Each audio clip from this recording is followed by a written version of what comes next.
अब हमारे साथ बेहद खास मेहमान हैं Vinita Bali, former CEO managing director Britannia industries. मैं आपसे विनीता जी ये समझना चाहूँगी कि इस तरह की जो सामाजिक दायित्वों की मुहिम होती है वो कितनी अहम हो जाती है कि किसी परिवार को लोन भी मिले लेकिन उसकी जो गरिमा सम्मान है वो भी बना रहे, और ख़ासतौर से शिक्षा के क्षेत्र में जो लोग काम कर रहे हैं, संस्थाएं काम कर रही हैं, उनको ऐसी योजनाएं कितनी मजबूती दे सकती हैं। थैंक यू निधि, बहुत बहुत धन्यवाद।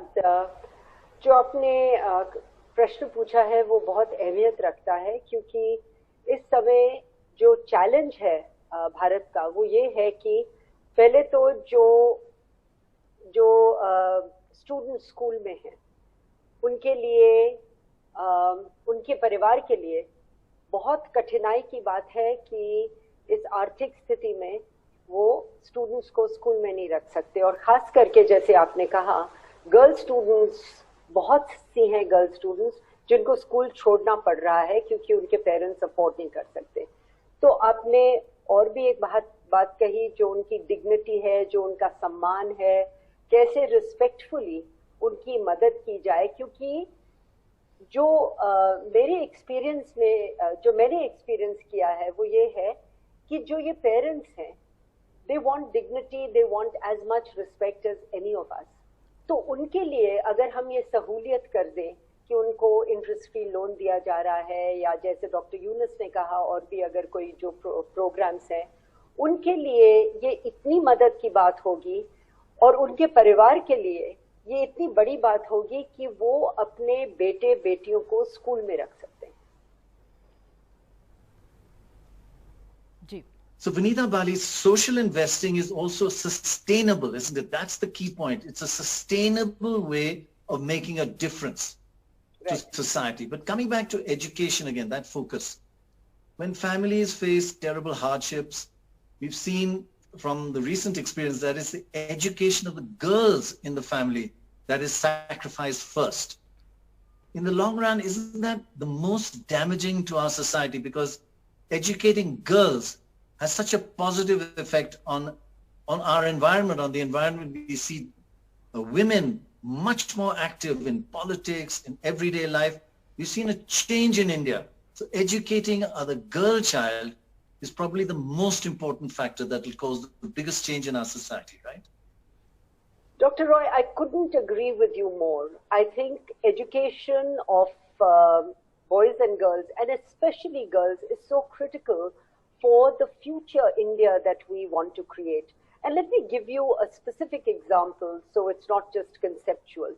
You know, in the several visits I've made in part of my nutrition work, etc., to schools in rural India, in tier 2, tier 3 cities, one of the things that comes across very clearly is that the mother is very clear that she will do whatever it takes to ensure that her daughter doesn't have the life that she led. Now, that mother could be working in an agricultural field, she could be coming and cooking in our homes. Whatever the mothers are doing, they are very clear that the way out of this drudgery is education, and therefore they are willing to go to any extent to send their girls to school. If you speak to the girls themselves and you look at their aspiration and you look at their ambition and you just ask any of them, what is it that they want to do? You know, they say things like they want to serve the country, they want to become a scientist, they want to, you know, nobody says I want to be in business and make lots of money, which by the way is quite intriguing, but they want to be teachers, they want to join the army, they, you know, so it is so essential, and I think it is so unfair that at a time like this, we have to pull our students, our children out of school. And as we've already seen, you know, the estimates are 6 million children have been pulled out of the school system in primary schools during this pandemic, of which there is a higher proportion of girls.